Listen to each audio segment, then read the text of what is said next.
Hey, tequila friends. This is your friendly neighborhood tequila slinger, Lisa, and we have a very special episode of the One with Life podcast today. We have three-time world champion boxer with us, Maureen Shea, who is part of the One with Life tequila team. She's been a personal friend of mine for many, many years since she fought on my card. It was actually her first Title fight. uh, Yep. title fight Yep. was on my card many years ago, and I was so excited to meet her. I knew of her from the press, the real $1 million baby, they called her, because she is one of the people that helped train Hilary Swank for the movie.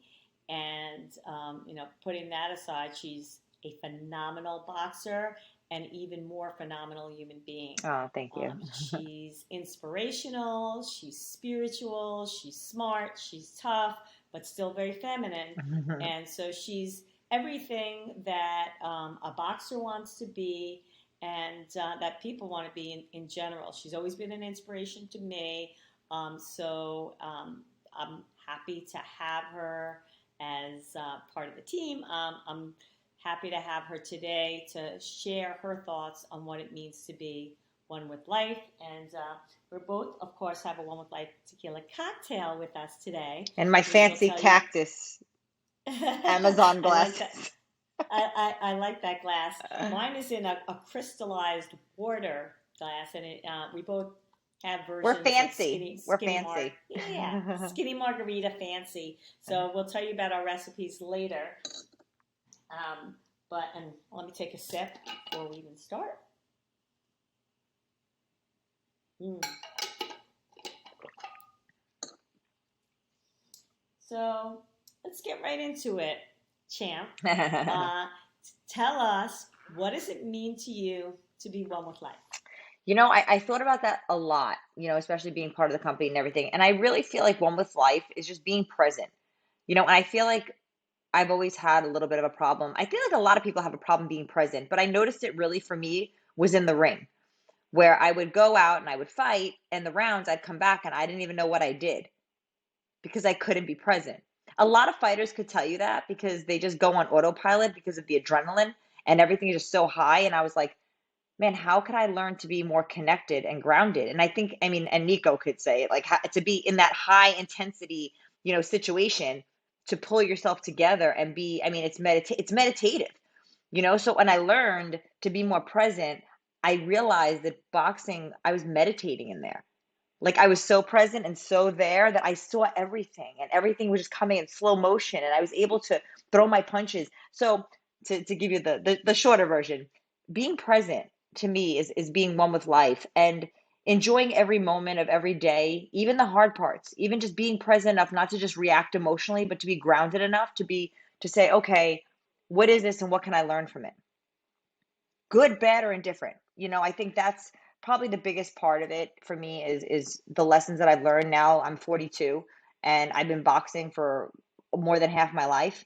And obviously I've been on this earth for 42 years and I had it rough in the beginning. It was rough, the first part of my life, but I said, I don't want it to be this difficult anymore. And how can I'm not looking for other people or other things to make it better. I have to look within myself, because it's my life, nobody else can control it, only me, and and other people can't make you feel any which way. You have to take ownership of your emotions, of your life and of your day.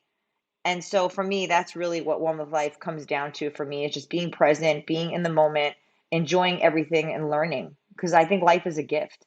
It's really a gift that we get, and it's hard to believe that sometimes, especially when you're going through a hard time, and I've had plenty of my hard times, but it just, really trying to be present and saying, okay, what can I learn? What can I change? Do I need to change? What do I need to do here in this situation? But being present enough to recognize what it is that you need. Yeah. And if you're not fully present in the ring, it sounds like it could be kind of dangerous, Yeah, I mean, because. I feel like, what it is?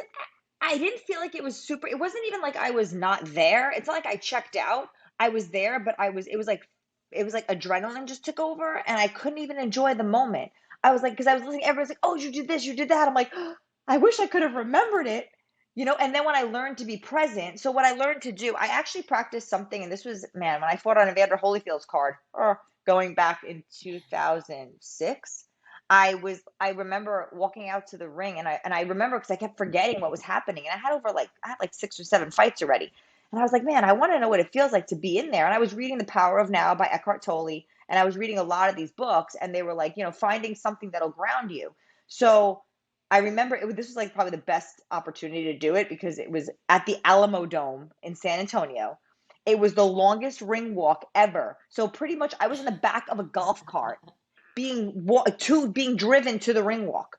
So Hector was there. Hector and Luigi were there walking behind me, and I'm in this golf cart, and I'm like, "You're here, you're here." Like I didn't know where else Well, to be because I was like, what was your walkout music? Do you "Oh my remember? gosh." Oh, I think it was Mujer Latina. I think it was Thalia. Mujer Latina was what I came out to. Yeah. Oh, So I thought so so. that means Latina woman, and that's Yeah. perfect in Texas too. Yes, And you exactly. and you And I'm are a Latina Mexican. woman. You're Yes. you're half Latina, half Irish, Yes, right? half Mexican, half Irish.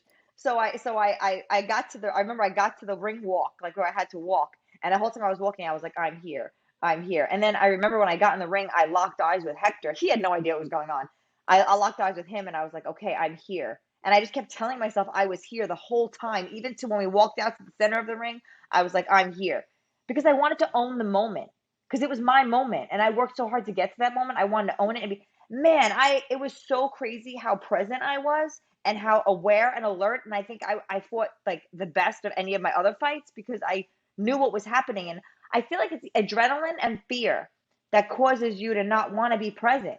So I think it's like the body's natural response to kind of check out a little bit, but you're going through the motions. I mean, only a psychologist could really, I think, tell you that, or somebody like Nico who understands, like, the mindfulness and things like that. But it's something chemical happens in here. But I believe that as Yes. humans, we're strong enough as long as we have a ritual or something that we practice to make sure that we're here. And Yeah. that was the best experience that I had. And ever since then, it's natural. Like my last fight in May, I remember everything. Everything. I remember how I felt. I remember talking to myself in there. I remember what I was saying to myself. I remember everything, and it was amazing.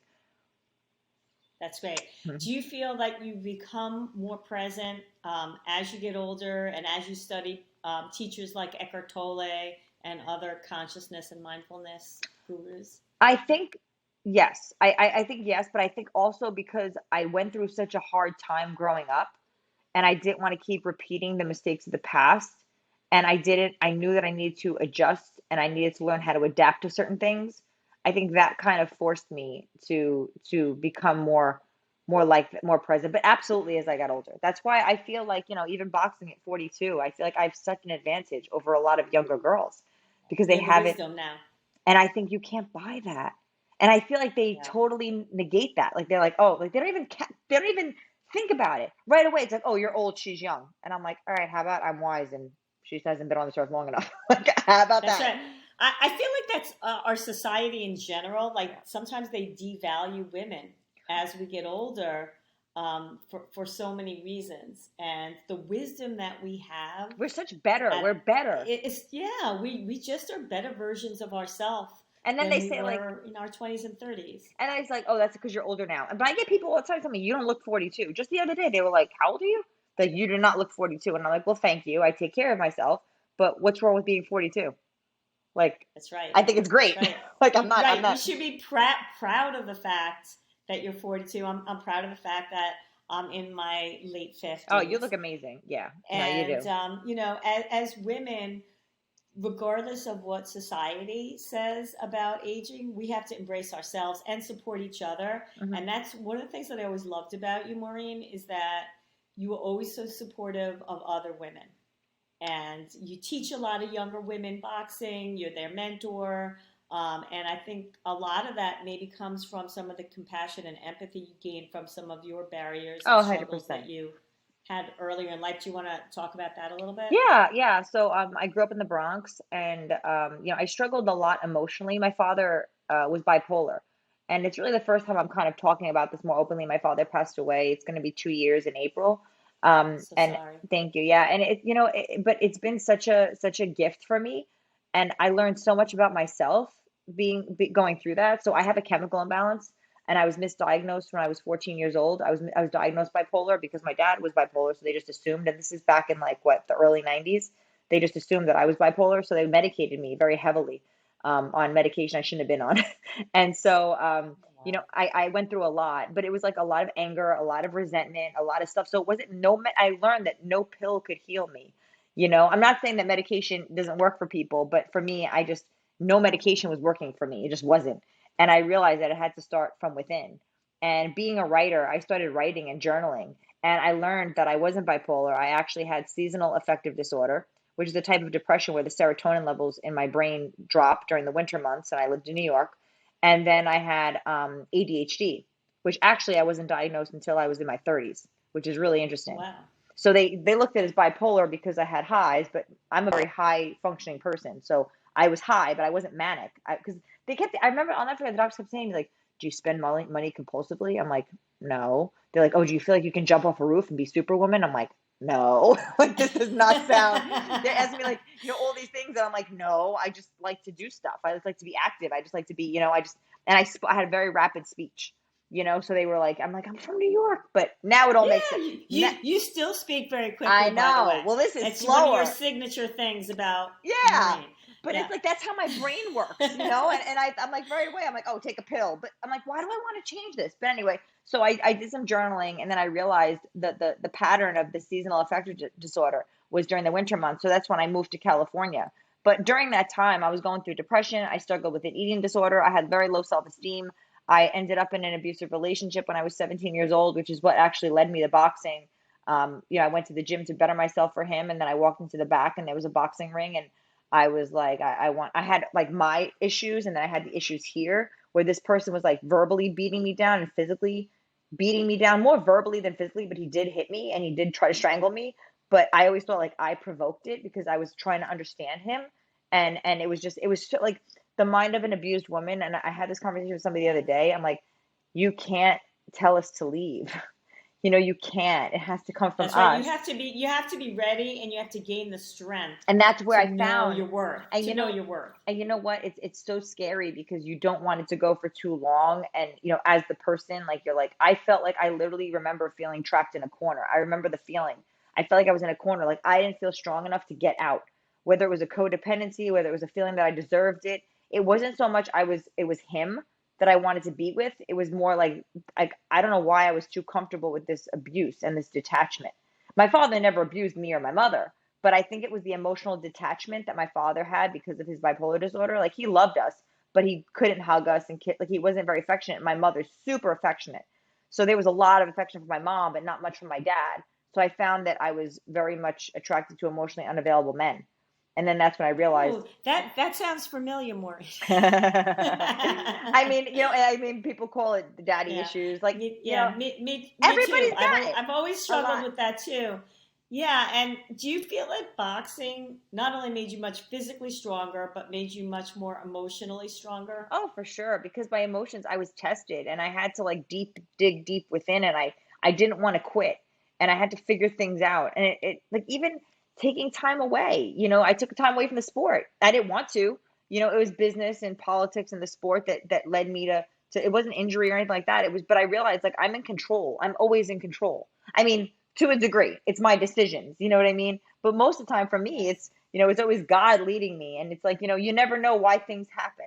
Things happen for a reason, and you have to trust that. As long as you know you're doing everything you can that's in your control, then the rest is up to faith. The rest is really not on you. You have to kind of like let things happen. And Yeah. I was always such a, I mean, I still am to a degree, like even this move, buying the house and now being here, and I'm like, oh, we're gonna do this, and I got everything I wanted. We closed on my birthday. My plan was to close. Who tells you when they're gonna close on their house? I did. I was like, hey, everybody, I want to close on January 11th, and they were like, okay, and they made it happen, and I made it So happen. you taking control. You've learned to take control of your life and Yes. to create your own reality. Yes, yes. But then I realized that sometimes life does things that maneuver you in a different direction, and you have to be patient. Like even when I was looking for the houses, I mean, I looked at like so many properties. My realtor wanted to kill me, but I was like, and I was like, oh my God. And Derek was like, you don't want to just like one thing in the house. You got to like the whole thing. And I was like, oh my God, that seems like a lot. But guess what? As soon as I walked in here, I loved it. And I said, this is it. Like I knew this was home. So like it's Yeah. there's a reason why I was experiencing the other ones, but I wasn't settling into them. Yeah, and it's amazing how our intuition kicks in, and And you just trusting know. that. You Trusting have, yeah, trusting how you feel, and that I think that comes as we get older and it's wiser, better. and as we release our ego and we empty our mind, and we be one with life, as we learned from Eckhart Tolle and Mhm. many other great teachers, just staying in the present. Then you have the space to really let things come in and trust what's coming in. And it's okay to expose yourself to different things. I mean, the biggest thing that I ever think I ever did was step out of my comfort zones. And everybody always say like, "Oh, but it's easy for you." I'm like, "No, it's not." I just don't let it, if I want to do it, I do it. Like when I moved to California, the easiest and hardest thing I ever did. Moving to Florida, easiest and hardest thing I ever did. People are like, "What does that even mean?" I'm like, "Because I trusted." It was hard for me because yeah, I loved my life in California. I loved the weather, I loved the people. I made a life there. I was there for 8 years. And then on a last minute vacation here, visiting my family, my father falls ill, and I know it's time. I trusted that it was time, but it was the best thing I did because then I got to spend another 2 years with my dad before he passed. Imagine if I didn't, and then COVID hit. I moved here in 2019. Could you imagine if I didn't move here and I stayed in California? I would have never seen my father. My father would have died, and I wouldn't have been here. And I mean that would have been Yeah. forget it. So That would have look, been all, yeah, because everything. you can never get back that time. So No. yeah, And it's yeah, trusting. I trusted what I felt inside, and sometimes that's a slippery slope because sometimes your feelings could be fleeting. And it's like, is it, you have to like sit there, and I like to say, I like to marinate on things. I've learned that term, and I like to marinate. I'm like, because I was very yeah. reactive and very fast. It's good in the boxing ring, but Yes, you it's have not. to in the boxing Yeah, ring, so right? learning how not to bring that into my life and not be so, I mean, at work it's really good, but sometimes even my aunt earlier, she said, "Hey, don't cancel this appointment for me, blah blah blah." I said, "Okay." Then she calls me like a half an hour later. She's like, "Don't cancel the appointment." Blah blah. She's like, "I just know how fast you work. I get things done." And I'm like, "No, I didn't cancel Yeah. it because actually I was too busy and had other things that I had to do, and then I was going to cancel it." But I've learned to like, Yeah, you're a get it done kind of person. very much. And that's why I work. Def That's why I work for yeah. Phil. That's why I do what I do. That's why I'm like, I'm on it. And sometimes even him, he's like, "All right, this is too much. Hold on." I'm like, "Well, you want me to get it?" He's like, "I'm not mad. I just wait a minute. I'm not there yet." I'm like, "Okay." So we met Hmm. the at the weigh-in, Yeah, Saratoga Springs. when yeah, in Saratoga Springs, when you were fighting your first title fight, Yeah, the and NABF title. I'll never yeah, forget. I remember. I think it was yesterday. that was a really exciting time for me, being in the boxing world and really just kind of embracing the boxing community. And I felt like the boxing community embraced me. And I never forgot, like, how great you made me feel by, promoting you, because I was kind Oh, of an unknown promoter at the time. oh, I love that You you're a had a woman. Do you know how you had a happy I name in was? boxing. I was so happy that it was a female. I was like, oh. And I mean, your team, everybody was so wonderful. I'll never forget it.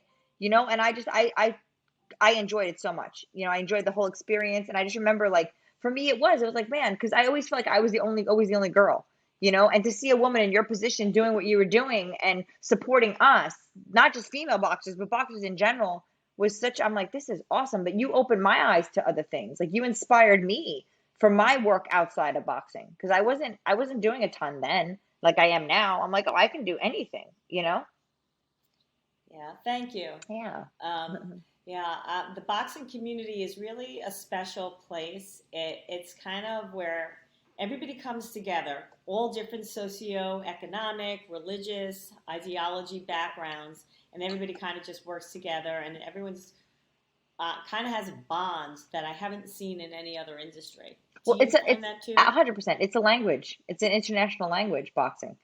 So they just automatically like respect you. Especially like, it's funny. So for me, I realized that when I would go to gyms and I wasn't, actually when I went to California, and I remember I went out there and they didn't really know who I was, because I was big in New York. And then when I went out there, I said, I don't care who knows me. I just got to earn my respect. So I remember I was in the gym and I was jumping rope, and it was three of the guys from the gym: David Rodella, Francisco Santana. David Rodella was actually Manny Pacquiao's primary sparring partner for years. Francisco Santana fought for a world title. He was a teammate of mine. He was a former champion. He won a regional belt. And then one of their guy friends who always hangs out with them. And I remember I was jumping rope, and the bell was green, and they came over and they tried talking to me, and I said, "I'll talk to you when the bell turns red." And I kept jumping rope.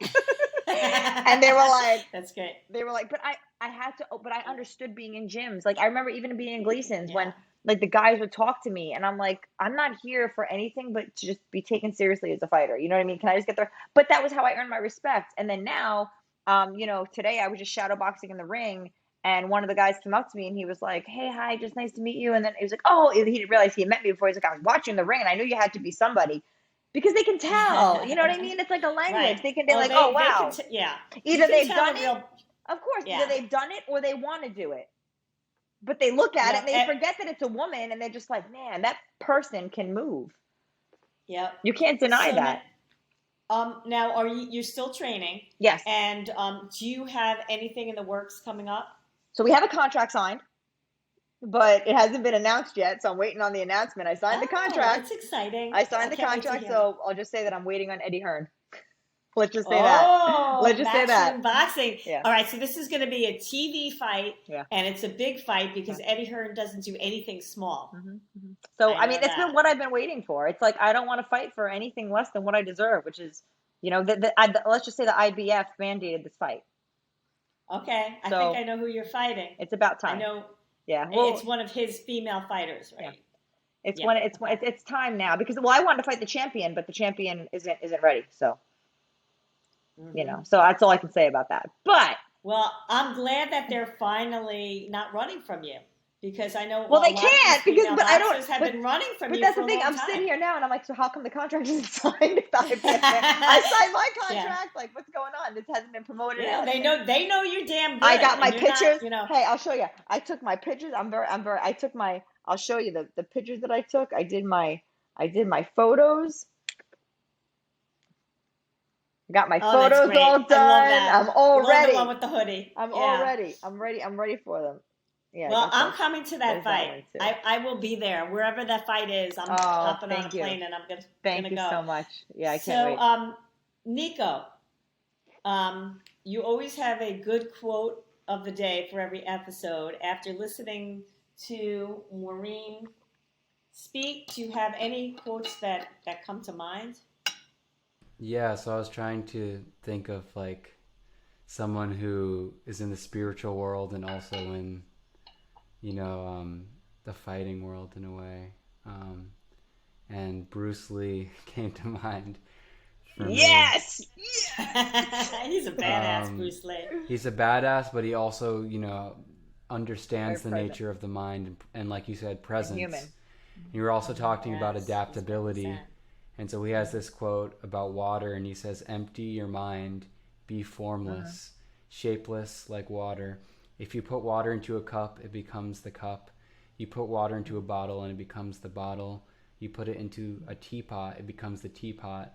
Now water can flow or it can crash." So it's all about adapting to the situation, making yourself in harmony with your surroundings, and Yeah. when you're caught up in your mind and you're thinking and your mind is full, then you, like you said, you go away from the moment, away from the presence, and then you don't do as well in whatever you're doing. But if you're able to empty your mind and enter into a state of presence and awareness, then you flow like water. And so I think he Yep. perfectly I love it. exemplifies that with his quote.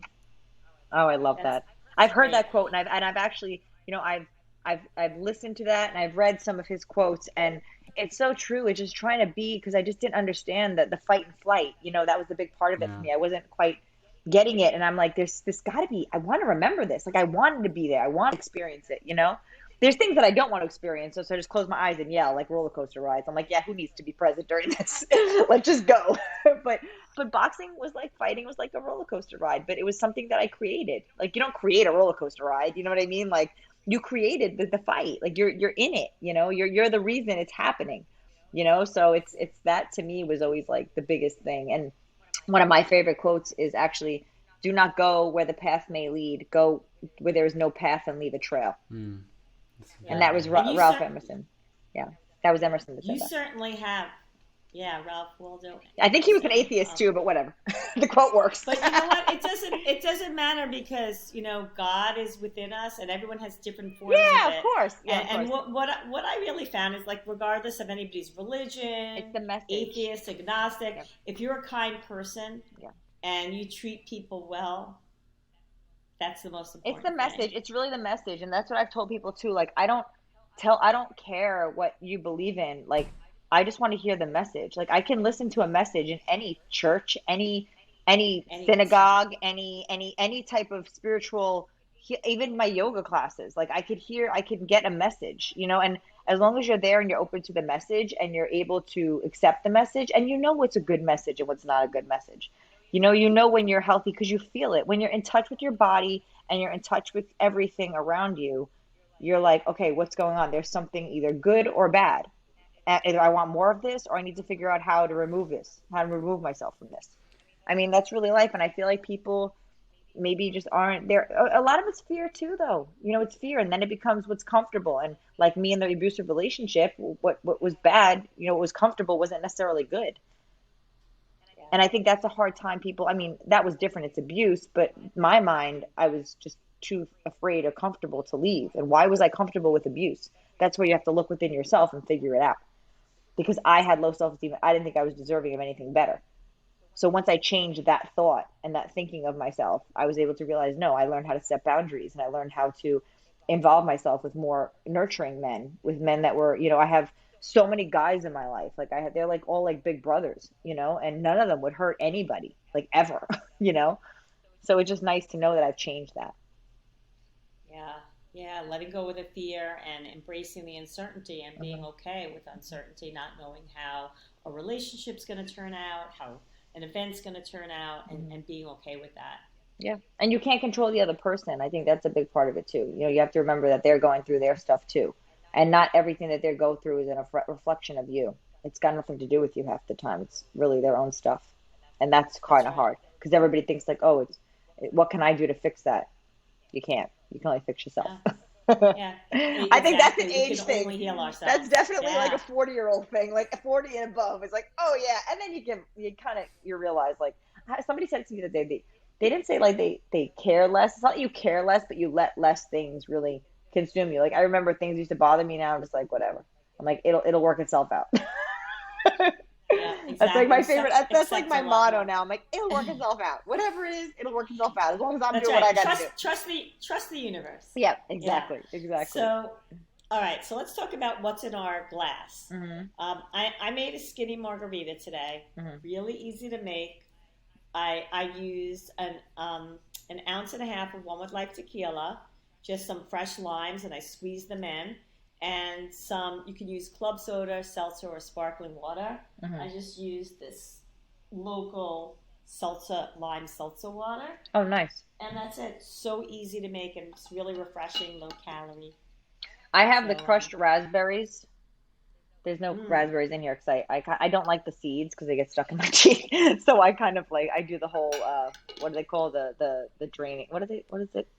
The you know what I'm talking about, oh, right? strain. Oh yeah, you The straight, strained yeah, it. I'm like trying to Yeah. like make we're miming here. Yeah, so I did that and then I don't measure my tequila. I just go That's by okay. these and I'm just like maybe a minute, maybe no. It's like, a second, maybe half a second, we just go. It depends what time is it right now. It depends on the time of day and what Happy mood hour I'm time. in. Yeah. Yeah, it's like okay, that's enough. But you know what I love about it is it's dangerous, but it's good. But I could drink like five of these, and I'm not like because the taste is just so smooth and it's so good. And I usually put sugar on the rim, but I'm trying to Hmm. refrain. So little Yeah. I'm I sorry. boil the tequila, put a little bit of the sugar on the rim, and then I do the lime. I do the lime on the rim, and then I put the sugar on the rim, That's and nice. it's it. Yeah. That sounds delicious. I've been trying to do the low calorie ones lately because after 7 years and 8 months of drinking my tequila and drinking so many different mixed drinks, I'm trying now to do more like drinking it neat, drinking it Yeah, on the yeah, rocks, yeah, or making drinks that don't have a lot of sugar in them. yeah. Yeah, But I the got like fruits are that great. too. The fruit is great. I I did love the the fruits. watermelon. Remember the watermelon? Did I ever tell you about the Oh, that watermelon? was so Oh, good. the Yeah, watermelon. watermelon with mint. I made a watermelon basil. You made a strawberry That's basil. delicious too. I made, Yeah, right? I made a yeah. watermelon basil, and what I loved about the watermelon was that it's hydrating. So not Yes, that I'm very drinking that much hydrating. tequila, but it's hydrating. So it was just such a nice It is. balance. And it's not like super, super sweet, but it was just perfect. And then the basil was just like a nice earthy. Yeah, basil's delicious. I do strawberry basil a lot. Yeah, I It's one remember of you my made that for go-tos. us. Yeah. Yeah. I So, love the and earthy stuff. Like I love the stuff with like a lot of yeah, like the herbs. Like I went to a yes. mixologist in Mexico. I was at a hotel in was I in Mazatlan? I don't remember. No, I was in Cabo. I don't remember. I was in Cabo, and we went downtown into I think it was like towards Durango, like it was in deeper into the inner away from the coast. And we went to this hotel, and it was a mixologist, and I think I have a picture. He had everything, every herb you could think of there. That's great. And I was like, and I love earthy, like I always loved earthy drinks, like things that people tell me you like stuff that tastes like dirt. I'm like, I like earthy drinks. Yes, I don't know. natural. Yeah, That's you what I like things like. that are natural. Yeah. So Me that, too. Herbs, fresh fruits, oh, everything that's fresh. I don't like drinking other like liqueurs and no, too alcohols sweet. in Yeah, the yeah. drink that Yeah. taste all The chemically. mixes, yeah, Like I don't all, like the mixes, yeah, but like I love the earthy drinks. Like I don't like the super sweet. I like even with the margaritas, when I ask for a margarita, I like there to have some kind of like a basil or a mint or something in it yep, that's going to give it like an herby, taste. yes, and fresh lime, not Oh yeah, lime always. No, from no, no. that's not Yeah, fresh squeezed from the lime. for sure. So we have to get together and Yes. celebrate with Yes. someone with Life Tequila. We have to celebrate your Absolutely. birthday, Absolutely. celebrate your upcoming contract before you Yes. stop drinking again. Yeah. Because I know when you're in training, you don't drink at all. Yes. So we'll have to do that. And it was such a treat Oh, having thank you you. on the Thank you. So good to podcast. see you guys too. Yeah, great to see you. And yeah, we'll talk soon. Sounds good. Thank you. All right. All right. Nico, do you want to end with some sound healing Oh, music? yeah, sure. I'll just do. Yeah, I'm not gonna leave until you guys tell me to. I'll just do.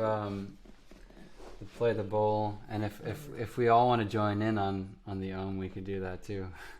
It might be fun. Okay, we'll join you.